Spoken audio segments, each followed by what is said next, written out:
It's very easy to think when we're out in the countryside that we're experiencing the world much as medieval people would have done.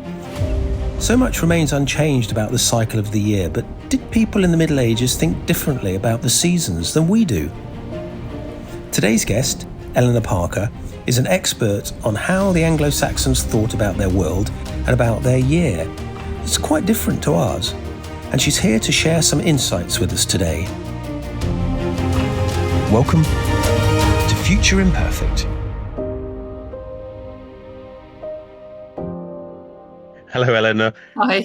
We're going to be talking about seasons and the weather. I was actually outside today in icy, freezing rain, managing my horses, and I just thought it's got an appropriate start to the day. And I think sometimes we're a bit isolated from the weather because of Western convenience. And I know many people around the world aren't, but we are. But maybe our ancestors weren't that isolated. So would you do us a great favor and introduce yourself and tell us about this book in particular that we're going to feature on called Winters in the World, all about the Anglo-Saxon calendar? Yeah, so I'm Eleanor Parker. I'm a medievalist and an academic. So I teach medieval English literature at Brasenose College in Oxford. So my background's in literature, but I'm kind of interested in how literature and history overlap. That's what a lot of my work is about. And this book is, Winters in the World. It's sort of looking at the experience of the cycle of the year, how people went through that cycle in Anglo-Saxon England, how they felt about it, how they wrote about it, the kinds of festivals that they celebrated at different points in the year, everything kind of related to that cycle and how people might have experienced it in that time period. Well, I thought we could start a little bit with talking about the source material, how we know what we know. As an amateur medievalist myself, I'm aware there's lots of different types of evidence as well. And you obviously with a particular emphasis on literature. Does that give us a sort of a particular view that's different from, say, material culture, or how is it complementary? Yeah, so that's right. I mean, I think the literary evidence can be very interesting if what you want to think about is how, say, poets understood the seasons, but that obviously doesn't reflect how everybody thought about the seasons. I think, poets are not necessarily typical of their culture, although they can be writing for it and, expressing more widespread ideas. So I was kind of interested for the book in looking at other sorts of sources, like documentary sources, like laws and chronicles and things like that, which might suggest or help us to see what people are doing at particular times of year, how, say, festivals were communicated to ordinary people, what kind of role it might have played just in their day-to-day life, in administration, in how people thought about the passing of time. And that gives you a sense of maybe not such a literary perspective, but a broader sense of, what it was like for most people to be living in a culture structured by festivals and feast days. Are we talking mostly about a sort of farming community in terms of the lived experience at this time of year? I think most people lived in small holdings or equivalent, didn't they? Is that correct? Yeah, that's right. We're very much talking about an agrarian economy where most people are living really close to the land, and even people who aren't. So almost all our written sources from Anglo-Saxon England were written down by literate people. And in that period, it means monks and priests and so on. But even they would have lived pretty close to the land because everyone would have had to know where their food was coming from and be aware of harvests and things like that. So, yeah, those kinds of cycles of agriculture were absolutely fundamental to everybody's experience. Is it different to the way we perceive the seasons now? I often look at the calendar and people say spring, summer, autumn, winter, sort of 3 months, nice and neatly delivered. But my own personal lived experience is that you can have very wintry conditions well into spring, and you can have, summery conditions in early winter quite happily. And is it totally arbitrary the way we see it today? And how does that map across to the Anglo-Saxon world? Well, I think the interesting thing about looking at the history of the cycle of the year is that you can see different ways in which people have calculated the seasons, even sort of how many seasons there are. Because, as you say, the idea that we've got 4 seasons and you can really clearly mark the points at which they begin and end doesn't necessarily reflect your lived experience, which can vary a lot depending on climate and landscape and so on. I mean, even within Britain, summer in the north of England is different from summer in the south of England, and winter the same. So, yeah, kind of different attitudes to the seasons, even within the Anglo-Saxon period, because there are some people who seem to be following the 4-season structure that we'd be familiar with. But actually, that wasn't kind of originally the way that Anglo-Saxon culture thought about the seasons. It was something that came in when they adopted the Roman calendar, when they adopted Christianity. That's when they got the idea of a 4-season year. And before that, they seem to have thought much more about 2 seasons, winter and summer, Oh, so it's 2 6-month seasons, which effectively reflect, the 6 months of the year where crops can be growing and then being harvested. And then winter is just like the other 6 months of the year where you kind of just have to survive. right. So very focused around sort of availability of resources. Very much so. Right. That's Yeah. interesting. So the Romans, that predates the Anglo-Saxon period, but the Romans had an understanding of seasons that perhaps was a bit more authoritarian and tried to sort of map nice, neat quarters of the year across them. And then you're saying that came across with the Romans and sort of Christianization of the Anglo-Saxons, perhaps? Yeah, with Christianization, really, because the Anglo-Saxons, when they converted to Christianity, they had to adopt the calendar that the Roman Catholic Church was using, which was essentially the calendar that had developed in the Roman Empire, the Julian calendar, because that was the calendar used for dating feast days and Christmas and all the saints' days and so on. And actually part of that was a 4-season year with specific dates about when it would begin, which had developed in Roman culture, essentially, and not in Anglo-Saxon culture. So something like spring would begin on the 7th of February and summer would start on the 9th of May. So very specific points of beginning and ending those seasons. And of which, of course, anybody that goes walking a dog or riding a horse or even just going for a walk in the landscape knows is sort of quite a movable feast, really, whether it's actually spring or not. Exactly. Yeah. Oh, that's interesting. So that comes largely from the Catholic Church wanting to fix certain dates of worship. Is that right? Because some Catholic dates are flexible, aren't they? They move, and I'm not an expert in this at all. So, and some are actually fixed on dates. Yeah.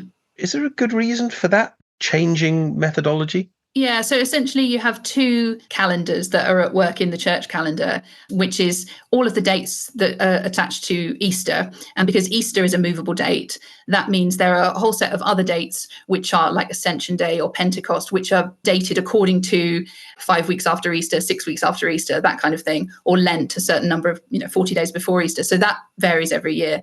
But then Christmas and all of the saints' days in the calendar are on the same day of the month every year.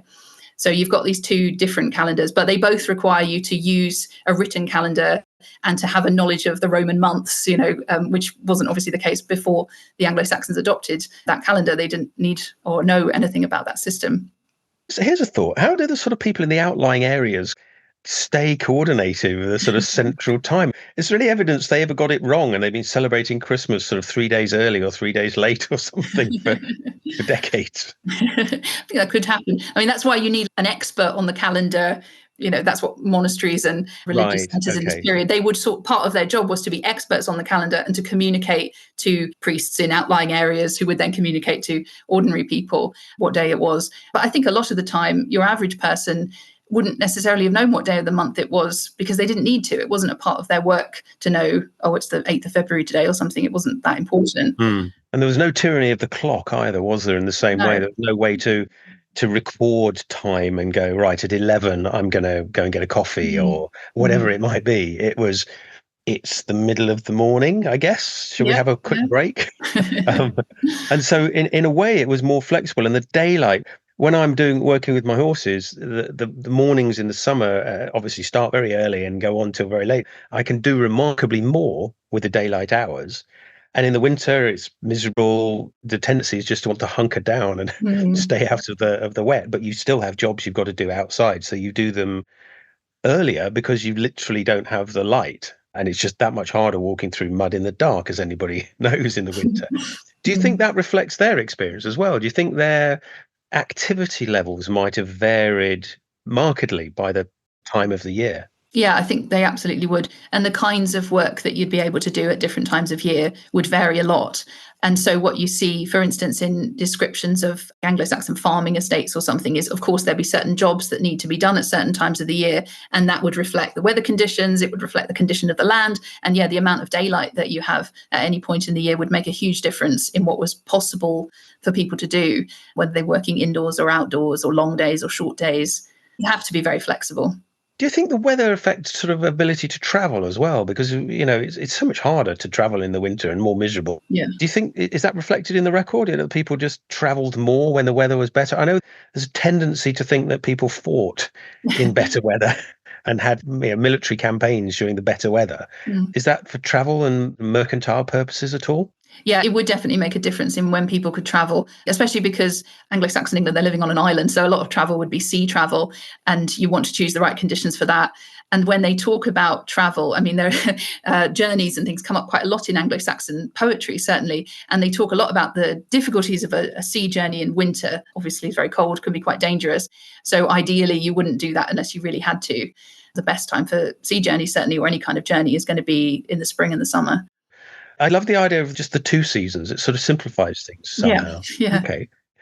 So a lot of the evidence we've got comes from overseers, and you mentioned in the book about manorial records, or they probably weren't manorial back then because that comes in later, I think. I'm not sure. I think that's vaguely Norman.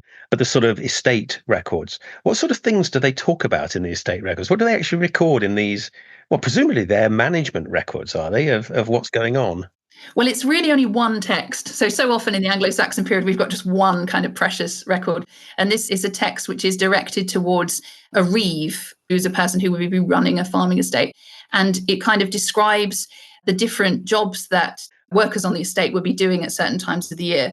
And one thing that it talks about, for instance, is that obviously in harvest time, you need as many people to get in the harvest as you can. So you've got, say, the beekeeper on the estate or the shepherd on the estate will have a certain kind of job most of the year. And then in harvest time, they're expected to supply a certain number of days of labor or whatever. And then it will talk about how much they should be paid in return. And if they can get like a feast or something as a payment for their work as well. And then when they should pay their taxes, if they're meant to pay like a penny at Michaelmas or something of that kind. Right. And yeah, different kinds of jobs that need to be done, like when you're mending fences or when do you mend the sheepfold, things like that was the best time of year to be doing those kinds of jobs. It's interesting that it was all hands on deck for the harvest. It was Mm-hmm. that crucial a time period. And of course, that presumably reflects how much it matters. You're going to starve. And in an interconnected world that we live in these days, where you can import strawberries in the winter because they're grown somewhere where they grow in the winter, and we don't really think very much about it. And they're not that much more expensive than our seasonal strawberries. I think it's probably quite hard for us to understand how devastating a bad harvest could be, Mm-hmm. or how uplifting a good harvest could be. And if the weather was bad at the wrong time, that could literally mean life and death for many people, I believe. Absolutely. Yeah. It's one of the things when you read the Anglo-Saxon Chronicle, for instance, this kind of record of year by year record of Anglo-Saxon history. If it's a bad harvest, that's something that's worth recording in the history books because it's just so important. It's going to affect so many people's lives. So, yeah, that question of getting in enough food that's then going to help you survive through the winter is this yearly challenge. And it's something where the community and the farmers can put as much work as they possibly can into it. But of course, you're dependent on things like the weather as well, things that you can't control. Mm. So it's quite a worrying time of year. If it goes well, it's a time to celebrate, and that's when you have harvest festivals and so on. But if it goes badly, then it's really quite concerning for everybody. There's a little bit of personal experience. I grow a lot of hay for my horses, and of course, you want the best hay possible. You don't want it to be moldy. It needs to dry, hopefully, without being rained on at all. And if I have a bad hay harvest, I can always buy hay in from somebody who's had a good hay harvest. It's still quite surprisingly nerve-wracking Mm. when you make the decision to cut the hay. The contractors come in and they cut it with the big machines, and it's dozens of acres cut in a few hours. So there's a different scale of ability to gather your hay in your harvest. But then you find yourself frantically looking at the weather and wondering, kind of ideally need minimum of 4, preferably 5, possibly 6 days with no rain. And it's surprisingly stressful, even in a modern context. And then you get the hay in and it's all stacked. And it's physical weight off your shoulders, literally and metaphorically, that you think, great, I've got the hay in for the horses now, and I don't have to panic and buy some elsewhere.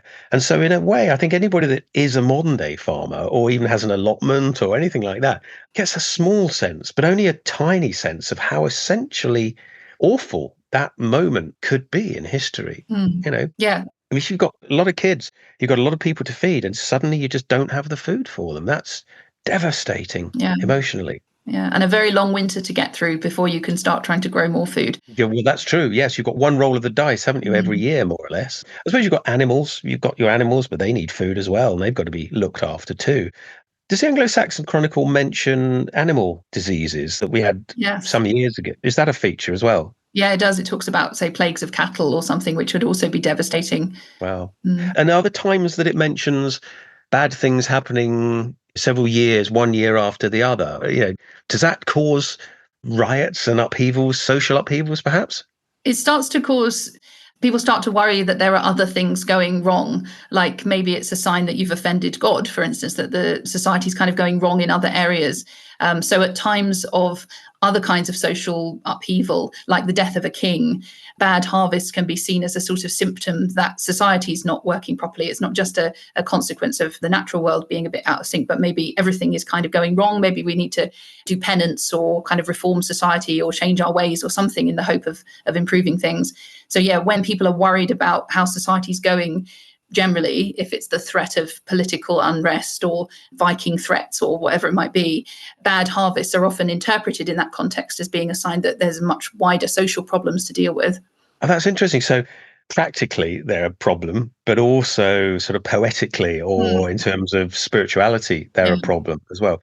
Was there a backup system? Was there a sort of welfare system at all? Did the monasteries, the religious institutions play any role to sort of try and moderate a bad harvest? Were the stores kept sort of with that in mind, the Anglo-Saxon period? I don't think that is something that, they weren't really in a position to be storing. Nobody was in a position to be keeping very large stores if everyone was living quite close to the level that was needed.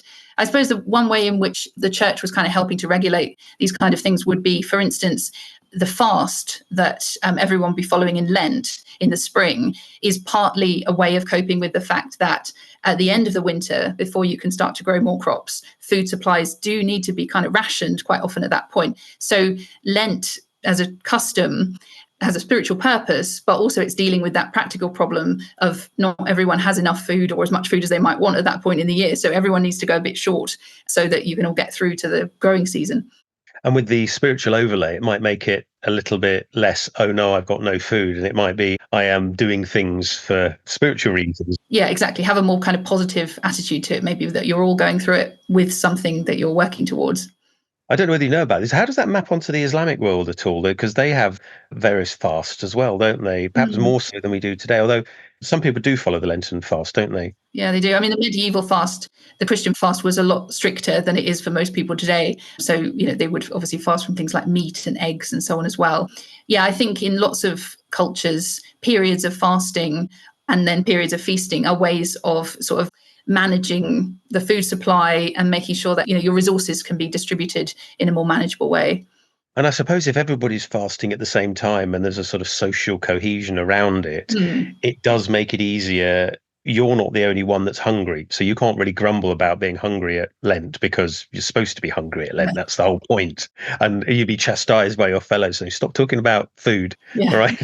We're all suffering. So Exactly. do you think that behavior kind of came first from the harvest and availability of food and then sort of got mapped over into Christianity somehow as a way of, managing it? Because it strikes me that it probably came first, that the simple scarcity of food was the Mm. first thing that then gets co-opted into the religious. I don't know what the evidence would indicate there. Yeah, it can be hard to tell from the evidence, but I think, essentially these kinds of Christian observances are developing in a society, not just in England, but also in other parts of Europe, of course, where the limitations and the advantages of the agrarian year are just fundamentally shaping the whole rhythm of the year. So things take on a spiritual meaning that you were already doing, whether that's maybe sacrificing animals at the beginning of winter or restricting your food supply at the end of winter, whatever it might be, you can kind of give it a religious meaning. And people naturally, I suppose, are inclined to attribute a spiritual meaning to what they're doing, but they probably would have been doing it anyway. And then in a Christian culture, it takes on a kind of Christian meaning. Yeah, and of course you can't have feasts if you've got no food, so you've got no choice. You have to have that kind of religious ceremony when you don't have food. Yeah, You talked a little bit about animals and keeping animals over the winter, and I've got a note here about November having a particularly gruesome name that's right. for the Anglo-Saxons. Yeah, so in the pre-Christian period, apparently it was called Blotmonath, which means the month of sacrifices, because that's when they would kill some of their livestock so that they would have that food through the winter. And then you would sacrifice part of that to the gods. So it would be a sacrifice in that sense. And then in the Christian period, that became the festival of Martinmas, which is the feast of St. Martin of Tours on the 11th of November. And that's still quite a popular festival in other parts of Europe and Germany. They're quite fond of Martinmas still. So there you've got quite a nice example of how something that people were doing anyway as part of their, basic necessities of life. In the pre-Christian period, it has a pagan meaning. And then in the Christian period, it takes on a different kind of spiritual meaning. But essentially what people are doing remains the same.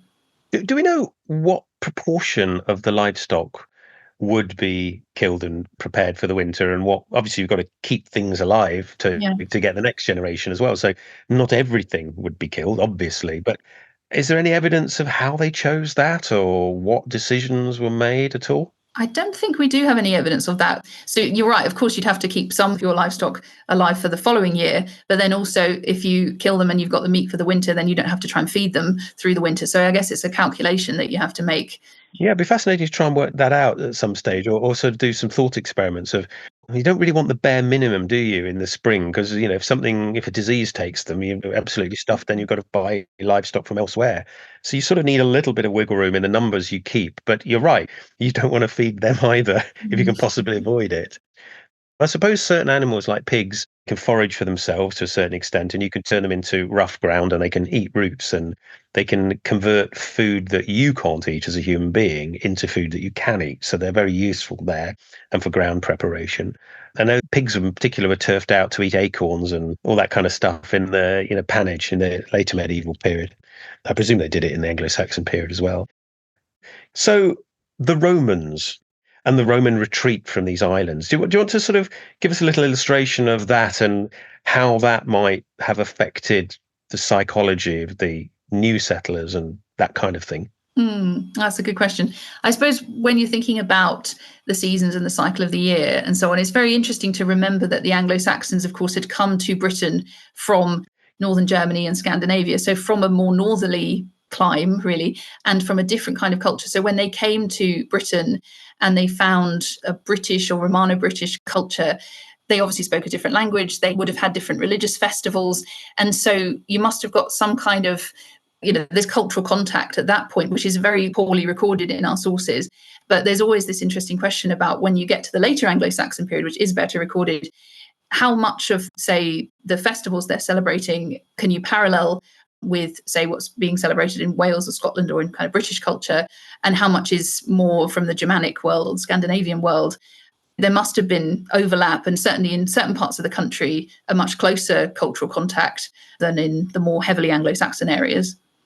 Did cultural events, particular dates, overlap and merge? Do we have a sort of evidence that both cultures had something around this time of year? They then kind of overlapped and merged and became their own thing. I'm thinking about Christmas or Yule or the sort of midwinter festival that's so embroiled in modern politics to a certain extent. What it actually means, is it pagan and all this kind of stuff. Could you help us untangle that web a little bit? Yeah, so I think certainly, because what I was saying about the Anglo-Saxons having two seasons, summer and winter, the solstices would be at the centre of those seasons. So midsummer and midwinter seem to have been the most important festivals of the Anglo-Saxon year before the coming of Christianity, but also after the conversion, because those festivals then become Christmas and the Feast of the Nativity of John the Baptist in midsummer. And both of those were kind of almost like turning points of the year. So Christmas continued to be known as midwinter in the Anglo-Saxon period, which suggests that positioning, that relationship to the solstice was very important. And the word Yule goes back to what was probably the Anglo-Saxon name for December, or maybe the name for the winter solstice, Yola, and that became the Christian festival. We really don't know how people celebrated the solstice, like what they would have done, any particular customs, but that it was important and that they celebrated it, we can be pretty sure. There's some lovely traditions, obviously, traditions of a Christmas tree. As a little boy, I always thought it was a bit odd because it never really made much sense from my kind of Christian social upbringing why people would decorate a tree and bring a greenery in. I mean, it's lovely and I appreciated it, but it never sort of fit with the whole overtly religious components of that Christian festival. Is that an example of two different things merging together, or is it a much more modern invention? Well, the Christmas tree actually is a quite recent introduction in Britain. It only came into Britain in the 19th century. It's a Victorian thing, actually, from Germany, where it does have a longer history. But yeah, I think the thing is that a lot of the kinds of things people do to celebrate particular times of the year, like decorating your house with evergreens or something, doesn't necessarily have a religious significance, either Christian or pagan. It's just a nice thing to do at that time of year, or a natural way of Mm. brightening up your house when there's not very much else growing outside. So holly or Yeah. mistletoe is what you've got available. And it does drag you through the sort of dark, Mhm. gloomy days because you're looking forward to Christmas and seeing relatives, or maybe not looking forward to seeing some relatives or whatever it might be. But it's a sort of thing to focus on to drag you through. And then you get there and you go, oh, okay, that was good fun. But you're halfway through the winter then. Yeah. It's now downhill. You've reached the top of the hill. It's now downhill to spring coming. And things I always notice are things like catkins appearing. Mm. They suddenly seem to appear, catkins. It's amazing. I just suddenly notice they're all there. Mm. And snowdrops coming through. And I always think, oh, good. Yeah. We're not that far off. And then daffodils come through. And all these little signs. And the weather can still be awful. I mean, the weather today is just blooming freezing cold, just off snowing. And actually, for horses, this is the worst kind of weather because it soaks them and it's freezing cold. Whereas with snow, it lands on their fur coats and creates an insulating layer. So it's about as cold as it can be when you're outside. We've all experienced that with those times when you're walking in the rain and it seems to be hitting your face horizontally and it's sort of freezing your forehead. And that must have been a familiar experience to people back then trying to do anything at this time of year. But I wonder about things like Halloween as well. That's taken on a very quirky zombies and monsters and vampires type of thing, which I think is largely from the United States. How does Halloween fit in? Does it fit into the Anglo-Saxon world? Halloween is a really interesting example of a festival that just doesn't seem to exist at all in Anglo-Saxon culture. So Halloween, as we know it today, as you say, it's come very largely from America, but it got to America mostly from Ireland and Scotland. So its origins lie really in Celtic culture, Gaelic culture, and it doesn't have much presence at all in English-speaking culture until relatively recently. So it became blended with the Christian festival of All Saints, All Hallows. But certainly in the Anglo-Saxon period, that was purely a Christian festival. And there's no evidence of anything associated with ghosts or spirits or the veil between the worlds or any kind of things people say today. And it's only, again, quite recently in most of Britain that we've thought of Halloween in that way. It's kind of come back to us from America. So it's a really long, winding kind of story, but the Anglo-Saxons don't have much part in it. It's interesting. I wonder if we to wind forward 200 or 300 years, whether our sort of celebrations that possibly won't not be so religious, but whether our celebrations will factor around things like Black Friday, Mm. where people suddenly start buying things at a discount. Or I'm trying to think of other things. The Chinese New Year is very different. The Chinese New Year is around now as of recording this. And we do a lot of work with Chinese colleagues. And it's interesting how all encompassing that is and how it doesn't really map into Western culture at all. It's like, oh, yeah, they've got their New Year. So, and everybody travels. And it's a sudden realization that there are huge festivals of incredible social significance to millions of people on this planet that you don't even give a thought to. Do you think there were events like that that the Anglo-Saxons might have had that somehow just disappeared from the calendar? Is there any evidence of anything like that? That so there used to be a thing here, now there isn't anymore. That's a good question. I don't think so, actually, because typically they continued in some form. So, as far as we can tell, most of the pre Christian festivals sort of blended with some kind of Christian festival after the conversion, including something like the Festival of Lammas, so the harvest festival at the beginning of August, which may well have been a pre Christian celebration of the harvest and then becomes a Christianized version, but then continued to be celebrated up until certainly up to the Reformation, but even later than that in lots of places. So there are a lot of festivals that we're not quite so familiar with now because, many people are just less aware of the Christian calendar. But essentially, the festivals they were celebrating in the Anglo-Saxon period continued to be celebrated up until the 19th, 20th century. And it's only in the past few generations that we've forgotten about things like Lammas and Whitsun and Martinmas and Michaelmas and things like that. They're less familiar now. They've got wonderful names as well, which are really hard to say sometimes here because they don't trip off the tongue. And I presume partly they're not really covered in the media. They're not really talked about in the way we consume information. No, I was just interested whether there any ghosts of traditions left? So then he sort of, this was big back then and now doesn't really feature at all, but maybe not, because maybe they fitted into the yearly cycle Mm. and therefore there isn't space for them to disappear because that yearly cycle, whilst we're isolated from it now, is still present. You Mm. know, farmers still harvest at the same time proportionately, you know, albeit with bigger machines and fewer Mm. men. I was talking to some farmer friends, and some of the tractors they've got are so huge, you know, they can harvest 20s of acres in a day. And that would have taken hundreds of men many days back when manual labor was a thing. And the scale of magnitude of the change in the agrarian practices is also quite dramatic. Yeah, absolutely. And that, again, is, I mean, relatively recent in historical terms. I think even up to the earlier part of the 20th century, in rural communities, things like the harvest were still incredibly important and they still shaped people's lives in a way that they don't today, because, as you say, the whole process is much more mechanized and therefore involves fewer people. Yeah. Do you think this distancing from the kind of natural calendar will shape the future, the population? Are there any trends you can see from your studies of Anglo-Saxon to sort of then post-Anglo-Saxon through to the modern day? Are there any trends you've noticed you think, oh, if this keeps going, we'll have this happening soon? I do find it interesting how, as we've lost sight of a lot of these agricultural festivals and these Christian festivals, we kind of, as a society, try to replace them with other things. I mean, you mentioned Black Friday, which is only a very recent, I mean, it's not really a festival, but a lot of people talk about it, a lot of people follow it. So, you know, maybe it is a part of our calendar now. And I think obviously a lot of that is driven by marketing and advertising and commercial pressures. So I think it's a pity if we allow our calendar to be taken over by when it's most convenient for people to sell us things.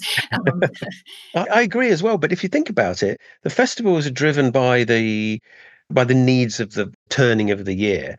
And if the needs of the turning of the year are no longer a big thing for people, I was thinking of things like January sales. yeah, yeah. Yeah, January sales are there because everybody's not got any money left after spending everything in Mm, Christmas. It's the way for capitalism to squeeze yet more money yeah. from its audience, perhaps. And could you imagine if we were having fun with a future society? Would they map, you know, would these medieval, would these Anglo-Saxon events actually become the equivalent? What's the closest Anglo-Saxon festival to Black Friday or the closest Anglo-Saxon festival to the January sales? You know, could you imagine those merging in a bizarre way? Well, yeah, I mean, January is actually a very festive time in the Anglo-Saxon calendar because you've got the 12 days of Christmas up to 12th night, so 6th of January. And then the whole of January is meant to be part of the Christmas season. So the idea of celebrating in January, even if you celebrate through buying new stuff, is definitely a continuation of the Anglo-Saxon way of doing it. I love the fact that sometimes when you look at the past, you can also map things onto the future a little bit, or at least have an inkling of how things might develop. I mean, they're not festivals, but you know, some of the scenes you see in supermarkets with people grabbing widescreen tellies and, Mm. you know, because they're super cheap, and the sort of frenzy with which people get tied up in these sales. Suddenly something that they've covered is available for £10 or something. They get properly excited and properly aggressive about it.